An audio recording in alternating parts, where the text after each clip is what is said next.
Bonjour, chers téléspectateurs, chers internautes, amis de ED TV. Comme vous le savez, il y a un pseudo-coup d'État à Kinshasa qui vient, entre guillemets, d'être déjoué. Et dans cette histoire, il y a eu plusieurs noms qui ont été cités, parmi lesquels le nom du colonel Moké Silibwe, qui est le président par intérim de IFRC. Et nous allons essayer de l'avoir au téléphone pour qu'il nous dise un peu qu'est-ce qu'il en est par rapport à ça et pourquoi son nom est cité dans cette histoire. Suivez. Mon colonel, votre nom vient d'être cité en rapport avec les coups d'État qui vient d'être déjoué à Kinshasa. Est-ce que vous avez une déclaration à faire par rapport à ça? C'est bon. Le colonel Moké Silibwe, ainsi que l'Union des forces révolutionnaires du Congo, nie toute implication dans l'affaire Dr Kankou Mukandi contre le ministère public actuellement à Kinshasa. Il n'existe aucun lien entre le colonel Moké et Dr Kankou dans sa préparation de soi-disant coup d'État. Nous estimons que ce scénario est une mascarade du régime de Kinshasa qui cherche à cacher derrière des procédures son incapacité à régler les problèmes de notre pays. Nous protestons d'autant plus contre cette mascarade que Dr Kankou, soi-disant l'accusé, est directement lié au chef de l'État, soi-disant Kabila. Ok? Puisque Dr Kankou est le beau-fils direct de Pierre Lumbi, qui est le conseiller en sécurité de Joseph Kabila. Dr Kankou, qui est donc l'époux légitime de la fille de Pierre Lumbi, ne peut pas se mettre à préparer un coup d'État à l'insu du régime de Kinshasa. Nous considérons cette affaire de Dr Kankou comme une affaire interne au régime de Kabila, puisque Dr Kankou a été chassé de la résistance armée depuis près de 10 mois pour espionnage. Nous avons bien compris que Dr Kankou était de la famille personnelle du conseiller de Joseph Kabila et qu'à ce titre, il ne pouvait pas participer à la résistance armée du peuple congolais. Donc je ne comprends pas comment les responsables d'une opération de coup d'État ne soient pas en contact avec ses complices pendant 10 mois. Donc il s'agit vraiment d'un imaginaire hitchcockien, hein, à l'instar du film de Hitchcock que M. Mouyej est en train de nous dépeindre.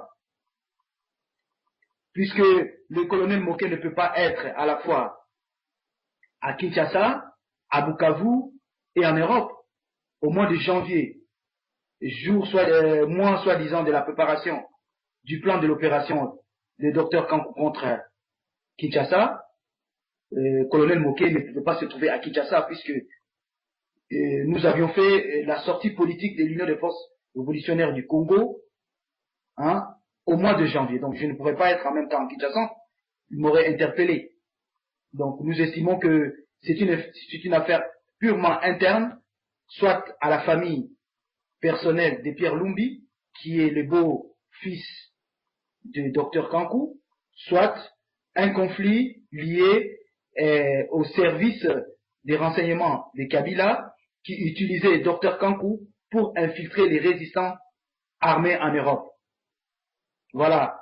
Et qui croyait prendre Dr Kankou n'est pas un résistant pour nous. Puisque, par plusieurs faits, nous avons découvert qu'il était directement lié à Joseph Kabila. C'est pour cette raison, nous n'avons aucun contact avec lui depuis le mois de juillet dernier. Voilà ce que nous pouvons affirmer aujourd'hui. Et colonel Moké ne peut pas être cité à tous les problèmes de sécurité des Kabila. Je ne peux pas être partout. Voilà. Je ne peux pas être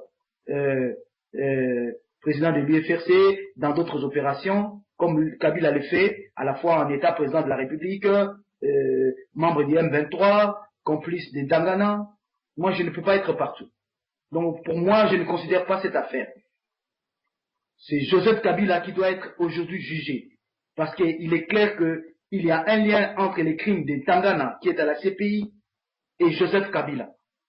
Et connaissez-vous au moins les autres personnes qui ont été citées dans cette affaire? Oui, la connaissance n'est pas un crime. Hein? Joseph Kabila ne connaissait-il pas un Tangana? Est-ce que cela suffisant pour l'inculper aujourd'hui? Le fait de connaître quelqu'un ne veut rien dire. Avez-vous participé dans des réunions avec le docteur Kankou et les autres cités dans l'affaire? Écoutez, il y a la liberté de réunion et la liberté de manifestation. Les autorités de Kinshasa ont peut-être ignoré cela, hein, en interdisant aux gens ne fût-ce que de recevoir Tshisekedi. Ils ignorent qu'il y a la liberté de réunion et de manifestation dans les pays, en tout cas, des droits de l'homme. Nous avons mangé avec Dr Kankou. Cela ne nous fait pas des criminels. Au mois de juillet, c'est pendant ce dîner amer que nous avons découvert que parmi les invités, il y avait Thomas Lumbi, le fils premier de Pierre Lumbi, le conseiller de Kabila. C'est pour ce motif que nous avons décidé de révoquer Dr Kankou parmi nous, puisque il ne pouvait pas faire venir à un dîner un des fils des conseillers de Kabila. Et voilà depuis le mois de juillet jusqu'à aujourd'hui, vous n'avez pas de contact ni téléphonique ni par mail avec le docteur Kankou? Écoutez, je me rendrai à Kinshasa si on m'apporte la preuve que j'avais téléphoné ou contacté Dr Kankou. Il n'y a aucun lien parmi nous pendant plus de 10 mois. Alors, il faut arrêter les cinémas. Il n'y a aucun lien. Comment pourrais-je commander une opération, hein, sans être en contact avec soi-disant Dr Kankou pendant 10 mois? Alors, c'est vraiment de la supercherie politique. Hein? Comment pourrais-je me faire commander par un chirurgien? Hein? C'est une opération de combat, le fait de faire un coup d'État. Est-ce qu'on va se faire commander par des chirurgiens? C'est du cinéma, ça. Étant militaire, tout ce qu'ils nous ont présenté comme armes, pensez-vous qu'on peut faire un coup d'État avec ces types d'armes? Écoutez, ça reste à vérifier si ces armes ont été trouvées dans une cache d'armes. En tout cas, ces armes manifestement appartiennent à l'armée ou à la police de Kabila. C'est tout. C'est une pièce qui a été tendue au beau-frère, au beau-fils de Pierre Lumbi pour l'enfermer pour des motifs que nous ignorons. On ne peut pas renverser un régime avec quelques Kalachnikov. Faut pas rêver. C'est pas comme ça que nous voyons la lutte armée ici, non. Et cette histoire-là ne va pas déstabiliser l'IFRC? En quoi cela nous déstabilise?